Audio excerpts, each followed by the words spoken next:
20 ஆண்டுகளாக அசைக்க முடியாத பாஜக கோட்டை ஒரே இடைத்தேர்தலில் சரிந்தது. சாதி அரசியலை சவால் செய்த பிரசாந்த் கிஷோர். தமிழ்நாட்டில் விஜய் பேசும் மாற்று அரசியல் போல பீகாரிலும் புதிய அரசியல் அலையை வீச வைத்துள்ளார். இந்த வெற்றியின் பின்னால் இருந்த வியூகம் மிகவும் சுவாரஸ்யமானது.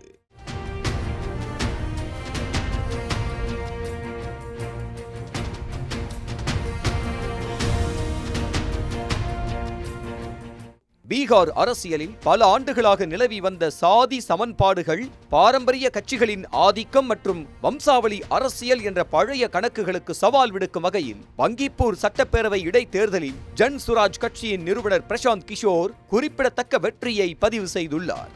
பாஜக மூத்த தலைவர் நிதின் நபின் மாநிலங்களவை உறுப்பினராக தேர்வு செய்யப்பட்டதை தொடர்ந்து காலியான பங்கிப்பூர் பகுதிக்கு கடந்த ஜூலை 30ஆம் தேதி இடைத்தேர்தல் நடைபெற்றது. இதில் பாஜக சார்பில் நீரஜ்குமார் சின்ஹா, ஜன் சுராஜ் கட்சி சார்பில் பிரசாந்த் கிஷோர் போட்டியிட்டனர். வாக்கு எண்ணிக்கையின் தொடக்க முதலே முன்னிலை வகித்த பிரசாந்த் கிஷோர் 64,151 வாக்குகள் பெற்று பாஜக வேட்பாளரை 19,324 வாக்குகள் வித்தியாசத்தில் தோற்கடித்தார். இந்த வெற்றி அரசியல் ரீதியாக முக்கியத்துவம் வாய்ந்ததாக கருதப்படுகிறது.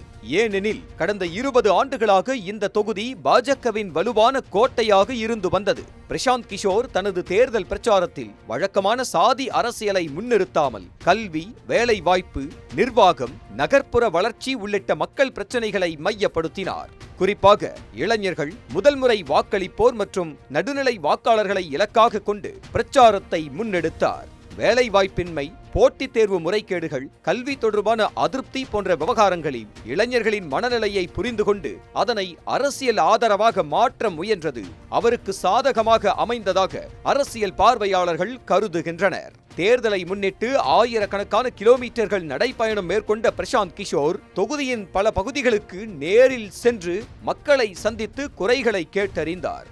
மேலும் சமூக வலைத்தளங்கள் வாயிலாக உள்ளூர் பிரச்சனைகள் மற்றும் தனது திட்டங்களை எளிமையான முறையில் மக்களிடம் கொண்டு சென்றதும் பிரச்சாரத்திற்கு கூடுதல் வலு சேர்த்தது.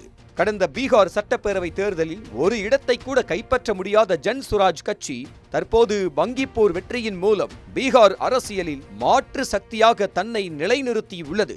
வரவிருக்கும் சட்டப்பேரவை தேர்தலில் இந்த வெற்றி அக்கட்சிக்கு புதிய அரசியல் வாய்ப்புகளை உருவாக்கும் என அரசியல் விமர்சகர்கள் மதிப்பிடுகின்றனர். பாரம்பரியத்தை விட புதிய பார்வை, கோஷங்களை விட களப்பணி என்ற ஆயுதங்களோடு களமிறங்கிய பிரசாந்த் கிஷோர் 20 ஆண்டுகால பாஜக கோட்டையை உடைத்துள்ளார்.